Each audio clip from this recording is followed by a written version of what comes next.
ప్రతి దాంట్లోనూ దేవుడు తనకి ఇచ్చినటువంటి సేవకుడికి ఎలీషా ఎలా ఉన్నాడంటే ఒక మంచి సహకారిగానే ఉండి సహాయం చేస్తూ వారు చెప్తున్నటువంటి అన్ని విషయాలు నేర్చుకుంటూ ఎదిగినటువంటి ఒక వ్యక్తిగా కనబడుతున్నాడు.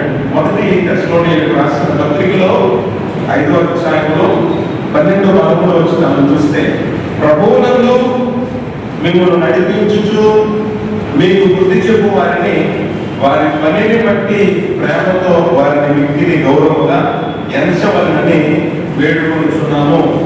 ఇక్కడ అపొస్తలుడైనటువంటి పౌలు ఎంత స్పష్టంగా చెప్తున్నాడు చూడండి. మిమ్మల్ని హెచ్చరిస్తున్నటువంటి, మిమ్మల్ని దేవుని వాక్యంలో మీ బుద్ధి చెప్తూ నడిపిస్తున్నటువంటి సేవకులను వారికి ఉన్నటువంటి డబ్బును బట్టి గౌరవించాలని కాదు, వారికి ఉన్నటువంటి జ్ఞానాన్ని బట్టి కాదు, వారికి ఉన్నటువంటి తెలివితేటలను, వారికి ఉన్నటువంటి గొప్పతనాన్ని బట్టి కాదు, దేన్ని బట్టి గౌరవించాలి?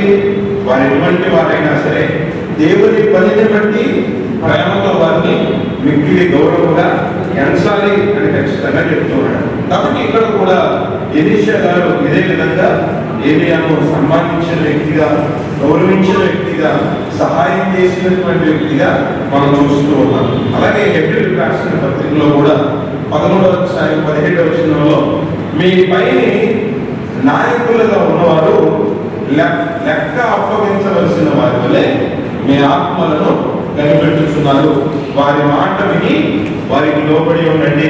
మిమ్మల్ని గురించి లెక్క ఎవరు అప్పగించాలి అంటే, మిమ్మల్ని భూ సంబంధంగా కన్నటువంటి తండ్రి కాదు, తల్లి కాదు. ఎవరు అప్పగించాలి? సంఘంలో ఉన్నటువంటి దైవజనుడిని దేవుడు లెక్క అడుగుతాడు. ఇదిగో దేవుడు నీకు అప్పగించినటువంటి మంద సంఘం, ఇదిగో దేవుడు ఇచ్చినటువంటి విశ్వాసం, ఇదిగో వారి గురించి నాకు లెక్క చెప్పు అని నిలదీసి ఎవరు అడుగుతారంటే సేవకుడిని దేవుడు అడుగుతాడు. సేవకుడు నిలవబడి సంఘంలో ముందు కూర్చున్నటువంటి ప్రతి ఒక్కరికి పేరు పేరు చెప్పున, అయ్యా ఈ వ్యక్తిని ఈ విధంగా నడిపించాను, ఈ వ్యక్తిని ఈ విధంగా బలపరిచాను, ఈ వ్యక్తిని ఈ విధంగా హెచ్చరించాను, ఈ విధంగా ప్రతి ఒక్కరి గురించి లెక్క ఎవరు అప్పగించాలి అంటే సేవకుడు లెక్క అప్పగించాలని దైవ గ్రంథంలో చెప్తుంది. ఇది ఏమన్నా సులువైన మాట? సులువైనటువంటి మాట. ఒకరి గురించి లెక్క చెప్పడం సులువే, ఇద్దరి గురించి లెక్క చెప్పడం సులువే. మరి సంఘంలో ఎంతమంది సభ్యులు ఉన్నారు, ఎన్ని కుటుంబాలు ఉన్నారు, ఆ కుటుంబాల్లో ఎంతమంది వ్యక్తులు ఉన్నారు, వారిని గురించినటువంటి లెక్క ఒక వ్యక్తి చెప్పాలి అంటే ఎంత భారమాత్రమే ఉందో మనం అర్థం చేసుకోవాలి. కాబట్టి అటువంటి కాలం కలిగి పనిచేస్తున్నటువంటి సేవకులను మనం సన్మానించాలి, గౌరవించాలి, వారికి లోబడి వారు చెప్తున్నటువంటి వాక్యాన్ని అనుసరించి ఆ ప్రకారం మనం నడిచినప్పుడు దేవుని యొక్క ఆశీర్వాదాన్ని పొందుకుంటాం. మనకు దేవుడు ఇచ్చినటువంటి ఈ సేవకులను గౌరవిస్తూ, దేవుడు మనకి ఇచ్చినటువంటి దర్శనాన్ని మనం కొనసాగిస్తూ, తర్వాత దేవుడు ఇచ్చినటువంటి క్రమాన్ని, మనం పొందుకున్నటువంటి క్రమాన్ని మనం ముందు కొనసాగిస్తే మనం ఆశీర్వాదాన్ని పొందుకోగలుగుతాం. కాబట్టి సమయం చాలా అయింది కాబట్టి ఈ అధ్యాయం నుండి మరికొన్ని విషయాలు ఉన్నాయి.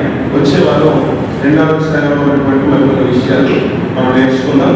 ఇప్పటి వరకు మనం నేర్చుకున్నటువంటి విషయాలు మీ హృదయాల్లో మీరు భద్రపరుచుకోవాలని, అలాగే మీరు ఇంటికి వెళ్ళిన తర్వాత ఈ 2వ రాజుల గ్రంథము 2వ అధ్యాయంలో ఒకసారి చదవాలని ప్రభు గారిని మనం చేసుకున్నాం.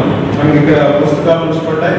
2022 ప్రాథమిక బైబిల్ సత్యములు అనే పుస్తకంలో ప్రార్థన పరులు అనే అంశంలో 231వ పేజీ నుండి మనం నేర్చుకుంటున్నాం.